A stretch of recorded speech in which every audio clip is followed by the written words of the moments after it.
For more on the story and on those who are at the center of this case and what this trial means for Germany, let's go live to Deutsche Welle's Emily Leshner reporting from Berlin now. Hi, Emily. Tell us about the aide and what they are being charged with. Hi, yes, the aide is a man named Jian Ji. He's a German-Chinese dual citizen who was working for a somewhat controversial member of the AfD party here in Germany named Maximilian Krah. And he was working for Maximilian Krah from 2019 until his arrest last year. And Jian is being accused of handing over hundreds of documents to Chinese intelligence agencies, documents that detailed the deliberations and the decisions of EU Parliament while he was working for Krah out of a Brussels office. He also allegedly spied on Chinese dissidents and opposition figures and reportedly had compiled dossiers on AfD party leaders Alice Weidel and Tino Kruppalla. And according to some local media reports, it seems that lawmakers had reservations about him even before he was arrested, that some had reportedly tried to steer clear of him at work. And he was arrested right before the European elections last year. He's been in detention since while waiting for his trial to begin, which, as you mentioned, begins this week. And prosecutors believe he'd been working as a covert agent for China since 2002, though he had been working for the AfD parliamentarian Maximilian Krah since 2019. Okay, also tell us, Emily, what has been the response from the AfD lawmaker he worked for?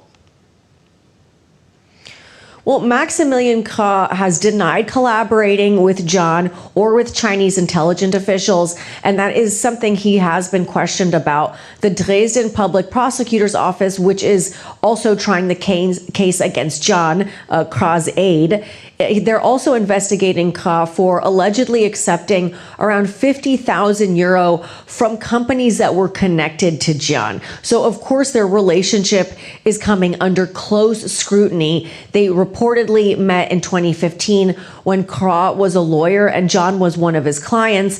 And then when Krah began serving in the European Parliament as a representative of the AfD party, he hired Jian for what he says was the aide's expertise in trade and logistics and language skills. So Krah has now kind of distanced himself from Jian, but they do have a relationship that goes back a number of years. Krah has been asked if Jian ever tried to recruit him to spy for China, but he has emphatically denied this, although Krah will be a witness at Jian's trial and is expected to speak on September 3rd. Okay, we saw during Germany's election that there has been increasing support for the AfD, but there is also a lot of controversy surrounding the party. So what impact could this trial have on AfD's standing in German society?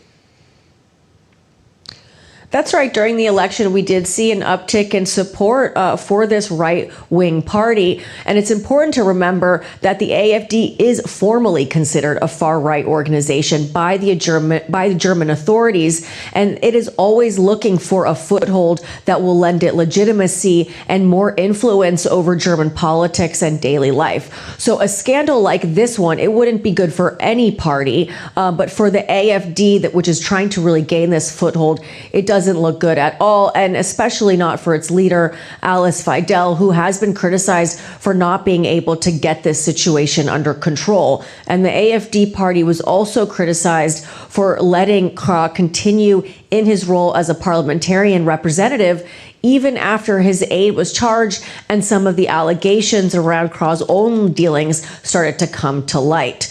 And Krah and Jian are not the only ones, I just want to mention, that have been caught up in this scandal. Investigators also charged an accomplice of Jian, a woman named Jackie X, who was working at an airport here in Germany, in Leipzig, and who investigators say was giving Jian information about flights, cargo, passengers, including information about the transportation of military equipment and people linked to a German arms company. So this case is a serious one, and it is not going to be easy for the AfD to entangle itself from this.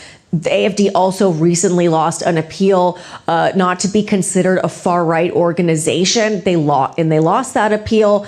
So there might be some growing support within the party, or you might have seen that during the last election. But their problems are certainly mounting, and this is going to make it very difficult for the AFD. Okay, thank you very much, Emily. Emily reporting from DW Berlin.